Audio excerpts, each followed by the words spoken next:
Have you ever felt like your heart was carrying more than it was meant to hold?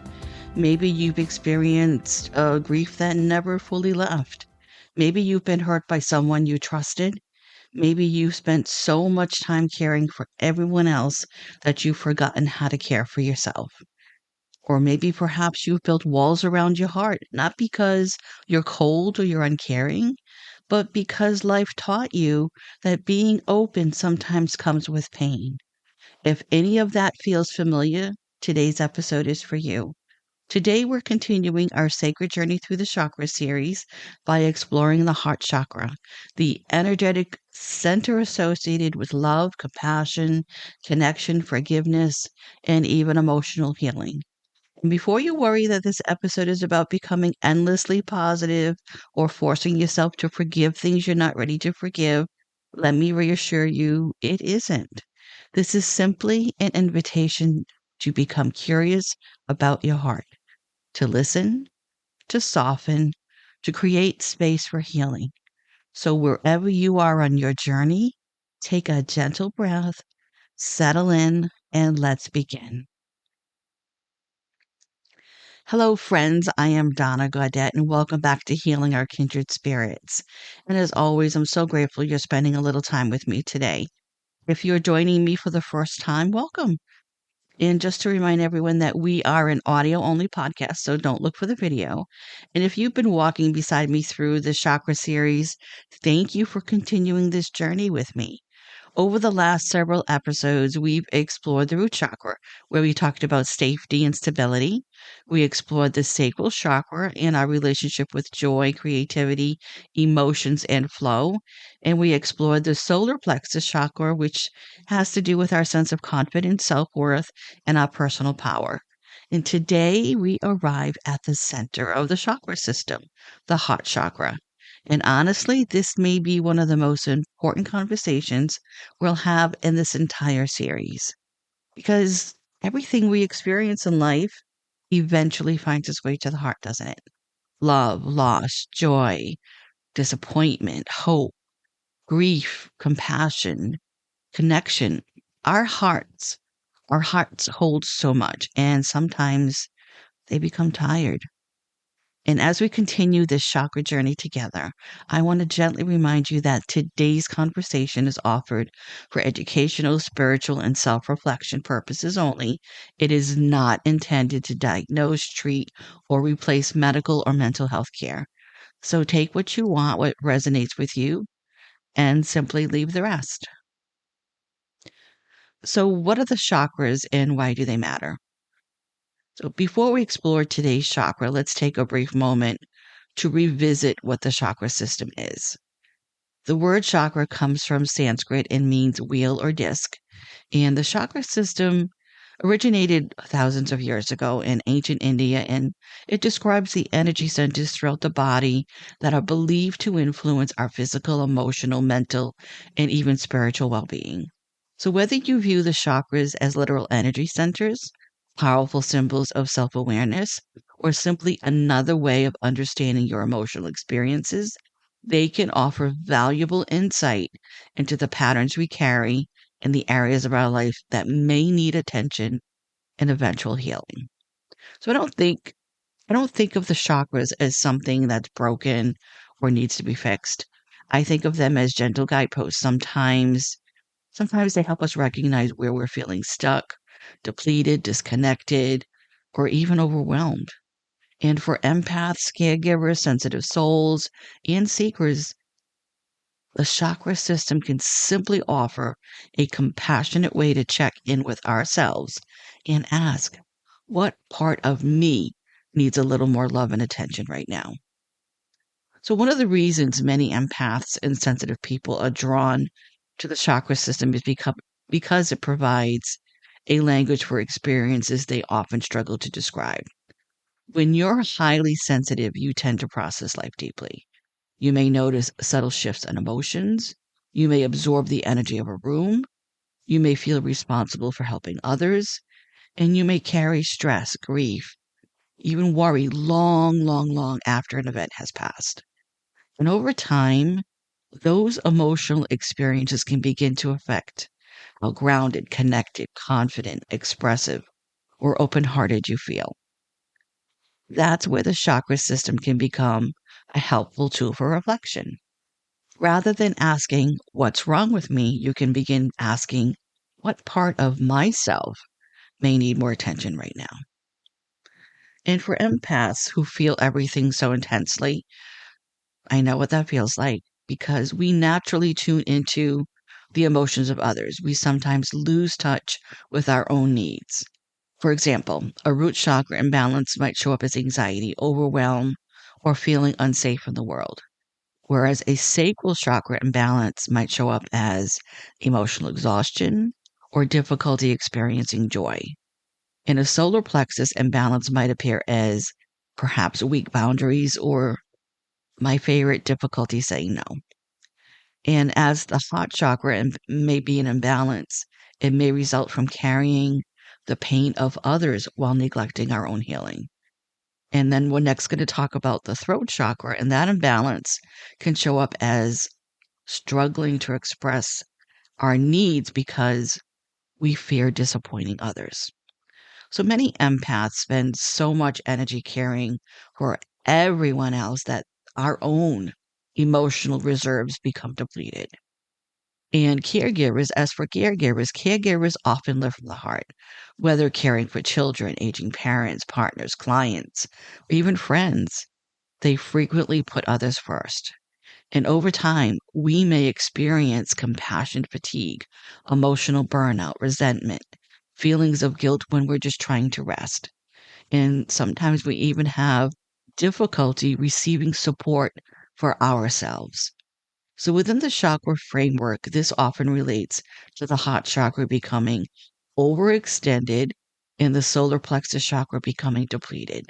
The caregiver may continue giving love and support, but at the expense of forgetting that they deserve those same things. And when we're talking about sensitive souls, we tend to experience life deeply as well. We may be highly intuitive, creative, compassionate, and very emotionally aware. But because we process experiences so deeply, we may also carry unresolved emotions longer than other people would. Maybe it's a difficult conversation, a criticism, a loss, disappointment. These experiences may linger long after others have moved on. The chakra system can help sensitive souls identify where they feel emotionally stuck and where healing may be needed. And if you are a seeker, seekers often search for meaning. We ask the big questions. Why am I here? That was a big one for me when I was on this journey. What is my purpose? That's another big one. How do I heal? How do I become more authentic? Because seekers are constantly growing and evolving. We may experience periods where certain chakras feel more active than others. For example, the heart chakra may be asking us to heal old wounds. The throat chakra may be asking us to speak our truth, whereas the third eye chakra may encourage greater self awareness and intuition. And my favorite, the crown chakra, it may inspire a deeper sense of connection to something larger than ourselves. So the chakra system becomes less about fixing yourself and more about understanding ourselves. So the heart chakra is known in Sanskrit as Anahata, and it's located in the center of the chest. And traditionally, it is associated with the color green, though some people also connect it with a soft pink energy. Listen to your intuition as to what you're drawn to. It could be either green, could be pink. For me, it's usually green, but there were times that, and lately especially, lately over the last several months, I'm not a pink girl at all, but lately I've been drawn to the color pink. So listen to your intuition as to what it's telling you. So the heart chakra serves as a bridge between the lower chakras, which focus on our physical and emotional experiences, and the upper chakras, which relate to communication, intuition, and of course, spiritual connection. So in its essence, the heart chakra is connected to love, compassion, forgiveness, empathy, kindness, relationships, emotional healing, and even self acceptance.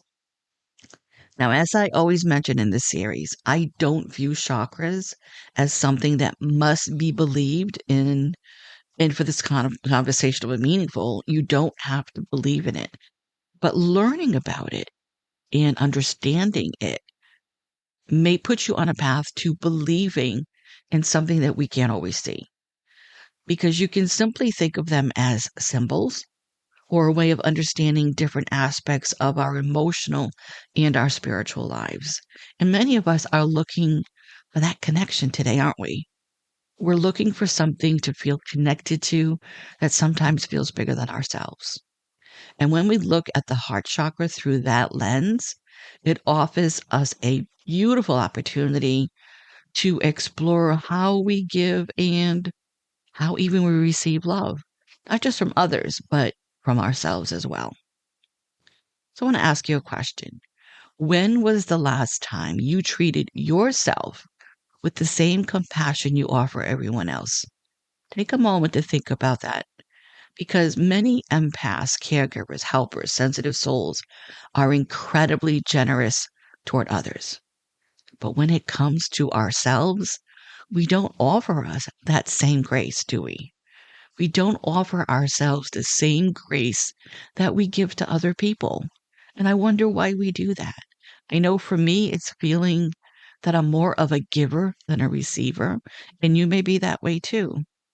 Because sometimes the standards become impossible, the criticism becomes louder, the grace disappears, and over time, that can leave our heart feeling depleted. So, what are some of the signs that our heart chakra may be feeling out of balance? Again, this isn't about diagnosis. It's not about the physical function of the heart. It's simply an opportunity for self reflection. So, when the heart feels burdened or overburdened, you might notice things like difficulty trusting others, feeling emotionally closed off, holding on to old hurts. Maybe you have a fear of being vulnerable. That's a big one for me. Difficulty receiving help. That was a huge one for me, but I'm getting better with it. Feeling disconnected or lonely, resentment, maybe even feeling a little bitter. And then we have excessive people pleasing. That was always me for the longest time. I am much better at it as I got older. And sometimes we prefer to put everyone else's needs before our own because sometimes we feel that we don't deserve it. And many times we feel emotionally exhausted. And here's the important thing. Most of these responses develop for a reason because they are forms of protection. The heart learns, the heart adapts, the heart remembers. If you've been hurt, and I don't know of anyone who hasn't been, or disappointed, or abandoned, betrayed, or experienced significant loss, it makes sense that your heart may become guarded. And that's not weakness, that's being human. One of the reasons I wanted to spend time talking about the heart chakra is because grief lives there. And grief isn't only about death, because whether you realize it or not, we grieve the loss of relationships, loss of our health, careers, dreams. There could be life transitions that were really tough, lost opportunities. And sometimes we miss and we need to grieve a version of ourselves that no longer exists. And many of you know that grief has been a recurring topic on this podcast, not because I enjoy talking about loss, but because grief is part of being human. And what I've learned over the years is that healing doesn't happen because we force ourselves to move on. Healing often begins when we allow ourselves to feel, to acknowledge, to honor, to witness what hurts. Because the heart doesn't need perfection. What it needs is compassion. So if you spend any time listening to our episodes, you will remember that grief comes in many forms. And for me, I had to not only grieve the loss of loved ones, but I had to grieve the loss of the life that I knew. I got very ill in 2017 and I almost died. I had to leave a teaching career that I loved and also a private holistic wellness practice that gave my life purpose and meaning. I went from someone who was working 40 to 50 hours a week teaching and prepping to barely being able to take a shower. My mobility was challenged, health diagnoses were challenging, as well as health challenges being accelerated. I went from having a purpose to just trying to get through a painful flare or a challenge that I was facing that day. I had to learn over time to adapt and pivot, but it was not easy, and it's still not easy. And I would have been justified in feeling the anger because of the losses that were at that time very overwhelming. But I knew I needed to get myself into some kind of formal therapy to be able to handle the frustration, the sadness, the depression, anxiety, and the overwhelm of what was happening. And it turned out to be grief. I had to grieve. I had to physically grieve that loss of my life. And that was hard because this was my new normal. And I had to be adaptable and I had to make peace with it. And I have learned over the years that grief takes on many faces and it doesn't always have to be the death of a person, but you need to grieve when you lose something in your life that was so important and so integral to you. And that includes grieving the loss of my career and the loss of my ability to be as independent as I once was. And I've made peace with what happened and I have made changes in my life to adapt and pivot. And this podcast is one of them because I needed to be able to find a way to do what I used to do, but just in a different way. And I have days that are very frustrating because I can no longer do what I used to do in the way that I used to do it. But I also have to look at the moments of grace and the moments of gratitude. And after being through what I have been through many times in my lifetime, that is the most important lesson that we can learn when we go through hard times. So my heart chakra may have been affected by grief, loss, the transitions, and whatever else I may have been going through. But I was able to take what I had learned over the years, holistically, metaphysically, emotionally, and apply it to my life in little bite-sized pieces until I felt whole again. And as someone who is an empath, just like you may be, a sensitive soul and a seeker, I am like you. I hurt, I grieve, I feel the sadness, and oftentimes the anxiety of the grief you feel over what was and the uncertainty of what will be. But I am living proof that just because things don't go the way you plan in your life does not mean you cannot still have a meaningful, joyful, and grateful life. So I want to ask you, what loss is your heart still carrying? Because you know what? You don't need to solve it. You don't need to fix it. You simply need to acknowledge it because that's enough. And notice what comes up. And when it does, think about offering yourself kindness and grace instead of judgment, disappointment, or abandonment. I think many of us understand how to love other people. We know how to encourage them, support them, comfort them, cheer for them. But loving ourselves, now that's much harder. But why do you think that is?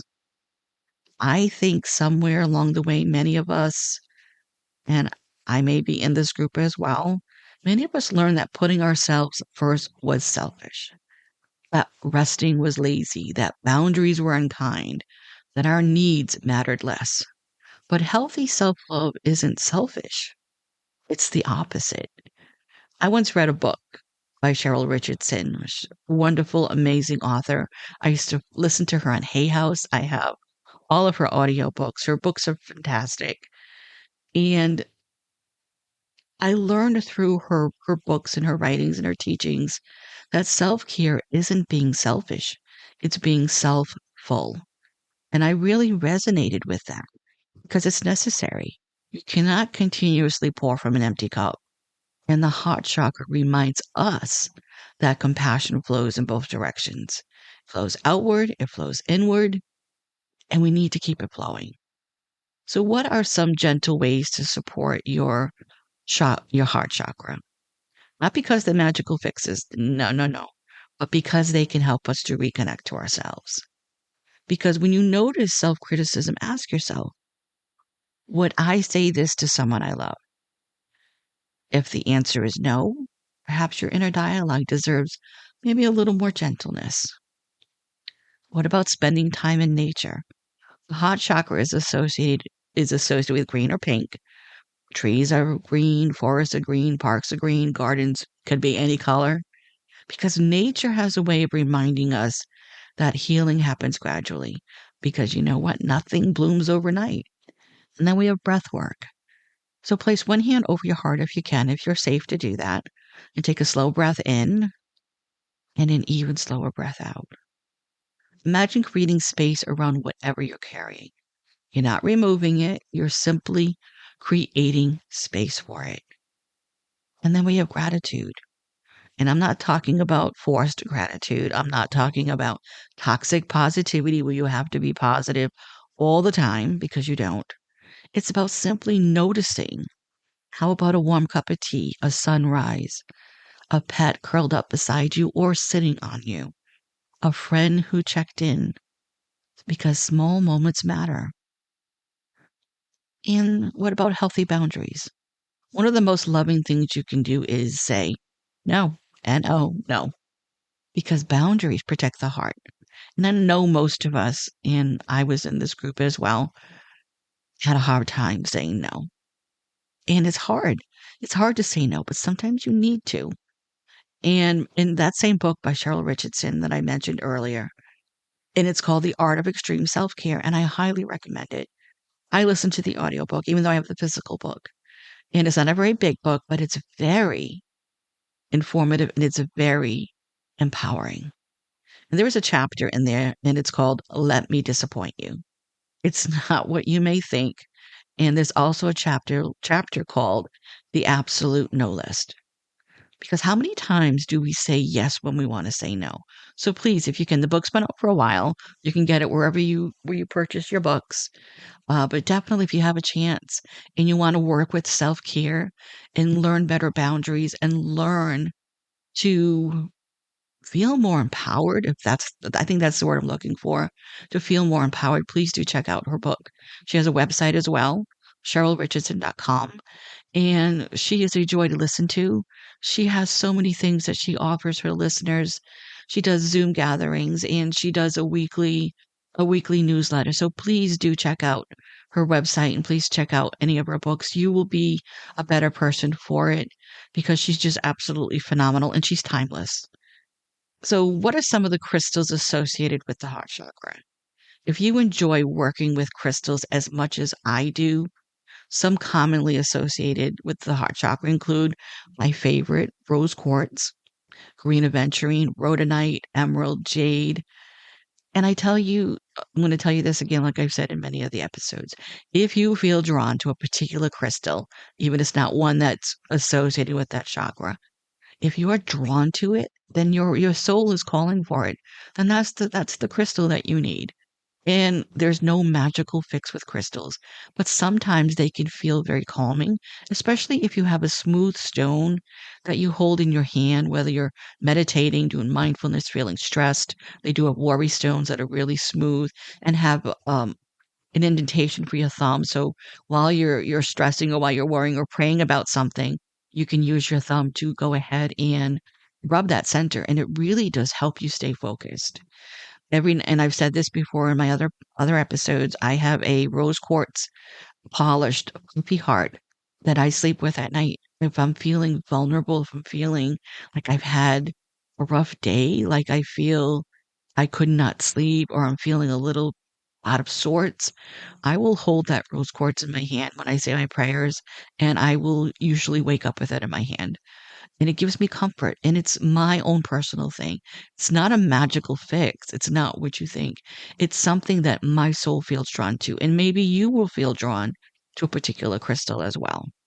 So whether you believe in crystal energy or simply enjoy their beauty, they can serve as meaningful reminders of your healing intentions. And I want to talk about aromatherapy for a moment.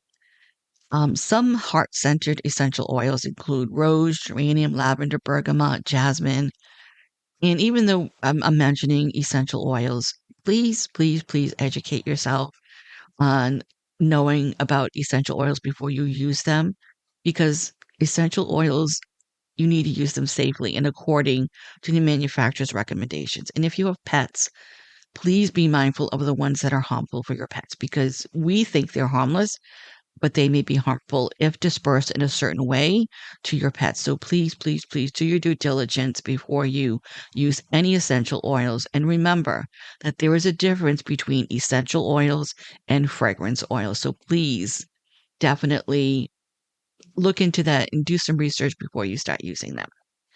And then we have gentle movement. Movement can also help us reconnect with the heart chakra. So you might explore maybe some heart opening yoga poses, some gentle stretching, even walking outdoors, some mindful movement practices.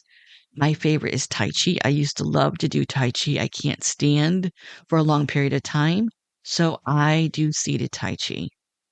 Several years ago, over 20 years ago, I became a certified seated Tai Chi instructor. So I know a lot of the Tai Chi moves that you can do standing up. You can adapt those to sitting down. And there's also chair yoga as well. There's seated Tai Chi, there's Qigong. And because the goal isn't performance, it's presence. And I want to give you a couple of, because I am big on affirmations, I want to give you couple of heart chakra affirmations that I feel really drawn to. So if you feel safe, if you're not driving or doing anything that requires your attention, let's take a slow breath together. Breathe in and gently breathe out. And if any of these resonate, you can repeat them silently out loud, whatever works for you. There's no right or wrong way to do affirmations. I am worthy of love exactly as I am. My heart is open to healing. I give and receive love with balance. I honor my feelings with compassion. I release what no longer serves my highest good. I am deserving of kindness. Love begins with me. I allow myself to heal at my own pace. And that is one of my favorites. And as a reminder, if you've been enjoying this chakra series, be sure to watch for the companion heart chakra guided meditation right where you saw this episode. I always release them together. And that meditation will offer an opportunity to gently relax the body, quiet the mind, and connect more deeply with themes that we've explored today. So remember that healing doesn't happen because we understand something intellectually. Often, very often, healing happens when we give ourselves permission to experience it. That is the greatest joy. So before we end today's episode, I want to leave you with this thought. Your heart has survived every difficult day that you've ever lived through. And that includes every disappointment, every loss, every uncertainty, and every moment when you weren't sure how you would keep going, you did. And here you are, still loving, still hoping, still showing up. It doesn't mean your heart isn't tired. It doesn't mean you haven't been hurt. But what it does mean is that resilience is within you. And perhaps healing isn't about becoming who you were before. Maybe healing is about learning to love who you have become.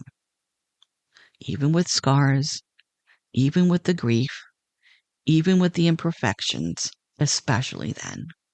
Because you know what? We are all beautifully broken, aren't we? We are all imperfectly perfect or perfectly imperfect. So may your heart be gentle with yourself. May you find comfort in moments of loneliness. May you remember that your worth has never depended on how much you give, achieve, or sacrifice.